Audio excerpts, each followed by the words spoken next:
I'm Michael Bain and welcome to Triggered, coming to you from the secret hidden bunker in the Rocky Mountains, Dragon House Studios here in the Colorado Reich. And over the last few months, we've talked a lot about big bore handguns and kind of getting back to big bore. And today I want to talk to you about the biggest bore of all, 500 Smith & Wesson Magnum. It's a beast, isn't it? That's one of the buffalo bore 450 grain dinosaur killers, like 1,700 feet per second. It is an incredibly powerful round. And it's available in handguns, but also rifles. You've seen this rifle before. This is my Big Horn Armory 500 Smith & Wesson Magnum rifle.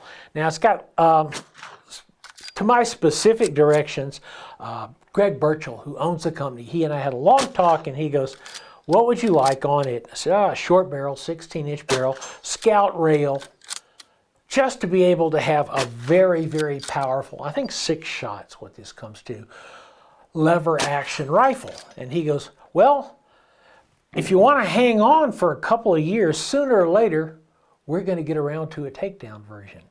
And that's what we finally have in our hands today.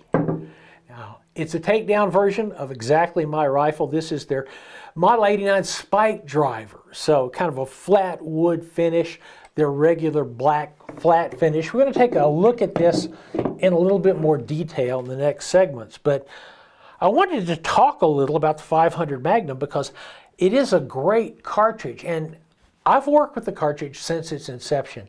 Oddly enough, 2003-ish, Smith & Wesson, Herb Beelan, the product manager at Smith & Wesson, said Smith & Wesson is no longer the most powerful handgun made, a la Dirty Harry.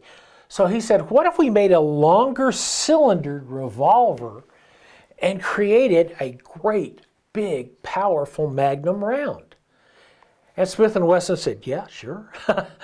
So they made the X-frame revolver, which is a notch up heavier than the N-frame revolver. It weighs roughly the same as your average small foreign car.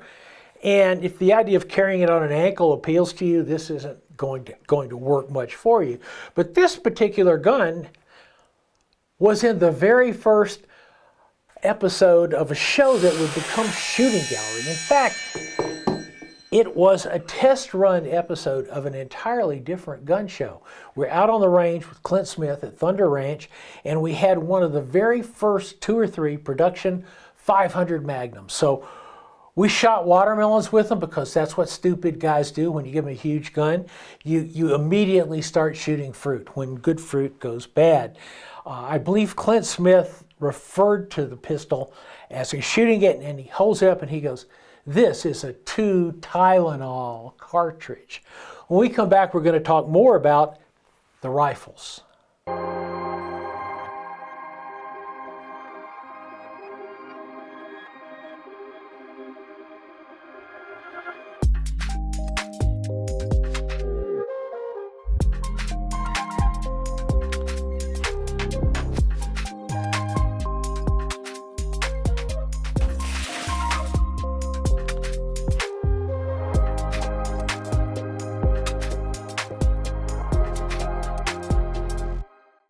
Welcome back to Trigger. Now, when we think about takedown lever guns, we typically think about it in terms of, say, an 1892 or even 1873 or any one of a number of Marlins. And the way those guys come apart is you unscrew the tube underneath that's holding in, that carries the cartridge. You unscrew that, and then you ratchet it off.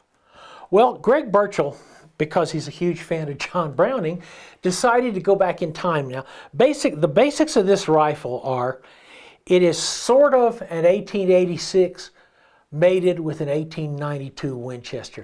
1886 rifles, you've seen them here before, they're for long cartridges. They were buffalo guns, 4570, 4590, big cartridges. They're too long for a 500 Magnum. Now the 92, the Winchester 1892, one of the most successful guns ever made, was designed for pistol length cartridges. And so it exactly was too short, the wrong size bear. So Greg essentially took the best parts or the good parts of an 1886 and mated them with an 1892 type action. So when he started to build the takedown version, it turned out that the more typical Marlin 1892 method didn't work. So he went to another Browning patent, this one for the Stevens 520 and 620 shotgun. The idea was, I've only taken this apart once, so I couldn't swear to you that I can put it back together. But hey, the idea is this slides in here. And then close it, and then you tighten it down at the top.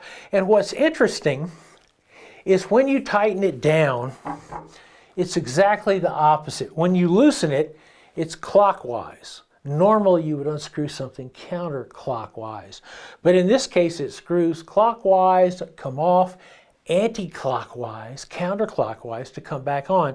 And this one's a little bit stiff, it's brand new, but you can see what happens here is as you screw it down, these locking bolts, it's really an excellent heavy-duty action. These locking lugs come into place and clamp down the gun. So when we come back, we're going to talk a little bit more about what is one of my all-time favorite cartridges. Stay with us. This week's Triggered is brought to you by Hunter's HD Gold. They change so you don't have to. MTM Case Guard, quality shooting sports accessories. And Luth AR. Are you ready? Genuine US-made AR parts. Welcome back to Triggered. Well, we've got the takedown spike driver back together, took it out on the range. One of the things we noticed right away is it has a very smooth lever stroke. We also noticed that you have to blunt trauma run it.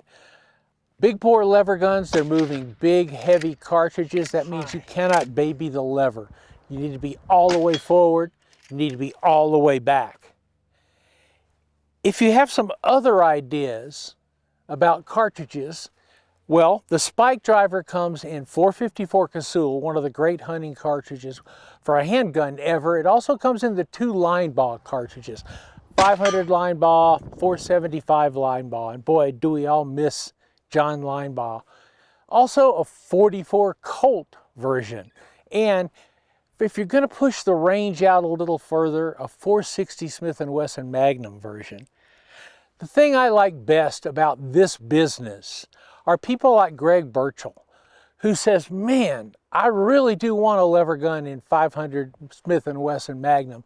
And yeah, it's going to take me a couple of years to perfect it, but darn it, I can get it done. And he did. He did. I've known Greg a long time. He's done great work, and these rifles are really, really sought after. To be fair, big bore rifles aren't necessarily for everyone. They're expensive. This rifle is just under $4,000. The ammo is expensive, and you've got to work to be good at it. But once you master it, it's something you can be really proud of. I'm Michael Bain. This is Triggered. You can find us on Rumble. You can find us on YouTube. You can find us on X. Oh gosh, you can find us on Facebook, everywhere. We'll see you next week.